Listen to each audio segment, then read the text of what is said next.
Bonjour à toutes et à tous, nous allons démarrer la séance numéro 5 de Frères d'Exil, intitulée Le récit enchâssé. Veuillez prendre une nouvelle feuille ou la suite de votre cours, vous écrivez le titre de la séance en rouge. Alors si normalement vous avez fait vos devoirs, vous avez relu l'extrait page 74-78 avec le récit de Janek sur la petite maman africaine qui a un grand cœur. Je vais vous demander de reprendre la page 74 et de prendre le temps de repérer les compléments circonstanciels de temps et de lieu. Si vous avez besoin de vous remémorer les choses, je vais faire un petit rappel, mais vous pouvez aussi vous aider du Grévis à la leçon 114. Donc c'est le numéro de la leçon, pas le numéro de la page. Le Grévis, c'est l'ouvrage que vous avez en bas à droite. Je sais que certains l'ont à la maison. Voilà, donc n'hésitez pas à vous en servir, il est très bien fait. Ensuite, on verra en quoi ce qu'on va constater avec les compléments circonstanciels de temps et de lieu permet de nous dire que ce récit fait partie des légendes.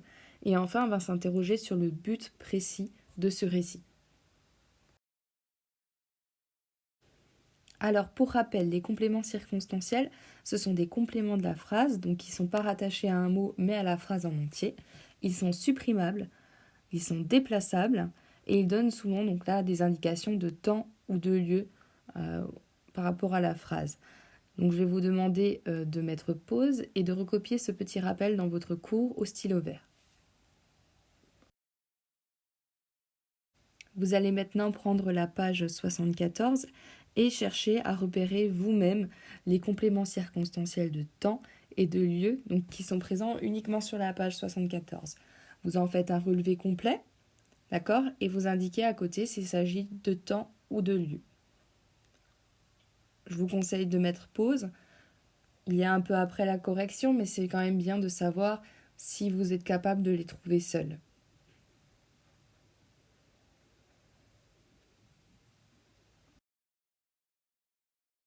En espérant que vous ayez joué le jeu, voici la correction. Donc, il y a longtemps, très longtemps, sur la Terre, puis, au fil du temps, puis, enfin, il y a 300 millions d'années, puis, après les tyrannosaures et leurs terribles congénères. Alors si vous regardez bien, normalement vous n'avez trouvé qu'un seul complément circonstanciel de lieu, c'est sur la Terre. Tout le reste concerne le temps. Vous voyez qu'il y en a des très courts, ce sont des adverbes, puis enfin, et des beaucoup plus longs, comme après les tyrannosaures et leurs terribles congénères. Si vous prenez le temps de les regarder de près, en fait, dans les phrases, vous verrez aussi que souvent ces compléments circonstanciels de temps sont séparés du reste de la phrase par des virgules. Soit une virgule avant et une virgule après, soit s'il est tout au début de la phrase par une virgule après, ou s'il est tout à la fin par une virgule avant. D'accord ? Donc en fait, ça peut vous aider, vous aussi, quand vous vous en servez, à placer les virgules. Ça permet de marquer un arrêt, et c'est parce qu'en fait, il n'est pas essentiel à la phrase. Si vous avez à relever un jour comme ça à faire, et que vous avez plusieurs fois le même mot, comme ici, puis qui revient au moins 3 fois, vous devez les relever tous. Alors vous pouvez mettre normalement puis à la ligne, je sais pas moi, 12, 14 et 15 pour éviter de le réécrire 3 fois, comme vous devez citer dans une copie. Si on regarde de près ces compléments circonstanciels de temps, on va se dire qu'en fait c'est une période indéterminée, c'est-à-dire qu'on n'a pas une année précise, encore moins un mois avec un jour. On est il y a très longtemps, donc ça fait un peu penser au temps des contes. Au fil du temps, ça ne nous dit pas exactement au bout de combien de temps les choses se sont modifiées. Et quand on remonte à il y a 300 millions d'années ou simplement après les tyrannosaures et leurs terribles congénères, ça reste très vague. De même, l'histoire se passe sur la Terre. On va dire que c'est pas très restreint comme environnement.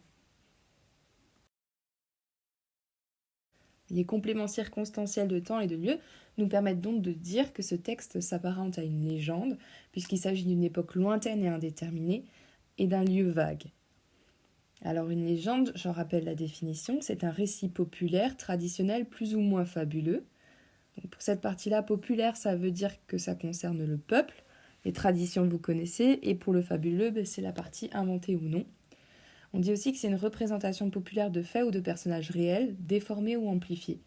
C'est-à-dire qu'en gros, la base d'une légende peut être vraie, mais elle va être retravaillée de manière à y rajouter peut-être un peu de surnaturel, un peu de magie ou autre. Voilà. J'aimerais que vous preniez le temps de recopier une époque lointaine et indéterminée, ainsi qu'un lieu vague, en bleu avec une flèche juste à côté, comme ce sont les conclusions de notre observation, et que vous recopiez la définition d'une légende en rouge. C'est quelque chose à apprendre, à connaître. Vous devez au moins savoir le reconnaître en tout cas. Pour recopier tranquillement, mettez pause sur la vidéo. Maintenant, nous allons nous demander pourquoi raconter cette légende maintenant. Alors, le but de ce récit enchâssé, c'est de préparer Nani et ses Meio à se sentir chez eux ailleurs, c'est-à-dire sur le continent, mais aussi à ne pas s'effrayer des différences physiques existantes entre eux et ceux en fait du continent, ainsi que la différence de langue. Et plus encore, en fait, le but, ça va être vraiment d'aimer ceux qu'ils vont rencontrer, malgré le fait qu'ils aient peur. Ce sont des frères et des sœurs pour eux, même si les autres ont tendance à l'oublier. En fait, c'est à Nani et à Semeyo de leur faciliter la vie, de les aider à les accepter, aux autres qui, en fait, ont peur d'eux. Donc, on se met dans une autre situation. Il leur dit, vous ne devez pas avoir peur, mais en plus, vous devez aider les autres en face qui, eux, auront sûrement peur. Finalement, c'est Nani et Semeyo qui doivent aider ceux qui vont les aider.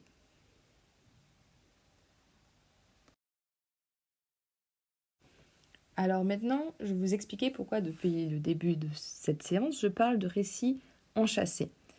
Alors un récit enchâssé, c'est une histoire dans l'histoire, un récit dans le récit. Je vous ai fait un merveilleux dessin pour vous expliquer à peu près la chose.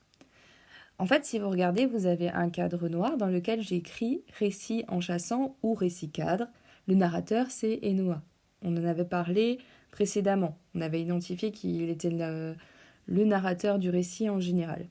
Et dans ce carré, vous avez un autre récit enchâssé, du coup, ou récit encadré, dont le narrateur est Janek. En fait, donc une histoire dans l'histoire.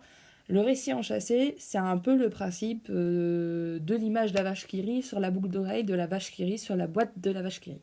C'est-à-dire que vous avez quelque chose d'à peu près identique dans l'image de base. Vous avez une image qui est imprimée dans l'image, souvent c'est la même. Ici, vous avez un récit, une légende sur la façon dont tous les humains de la Terre vivent finalement la même situation, sont tous frères et sœurs, qui est dans un récit, frère d'exil, qui nous apprend en fait qu'on a un peu tous le même destin et que quelque part nous sommes tous frères et sœurs. Alors je vous demande de bien vouloir recopier la définition d'un récit enchâssé en rouge, également à connaître par cœur, et vous allez même recopier mon joli petit dessin. Alors faites peut-être mieux avec une règle, hein, et faites une couleur différente pour le récit enchâssant et le récit enchâssé. Je vous ai gardé les deux termes, récit enchâssant, récit cadre, récit enchâssé, récit encadré, parce que récit cadre et récit encadré, en général, c'est plus facile à retenir pour vous, surtout avec le dessin du rectangle. En fait, vous imaginez que c'est un cadre autour d'un tableau. Voilà, donc le tableau est encadré et le cadre autour, c'est le cadre, tout simplement, je ne peux pas chercher loin. Donc le terme est plus facile à retenir pour vous, ça fonctionne si vous l'expliquez comme ça. Par contre, en tant que professeur de français, le terme qu'on affectionne le plus, celui qui est le plus précis d'une manière littéraire, c'est enchâssant et enchâssé. Voilà. Donc n'oubliez pas de refaire ce merveilleux schéma.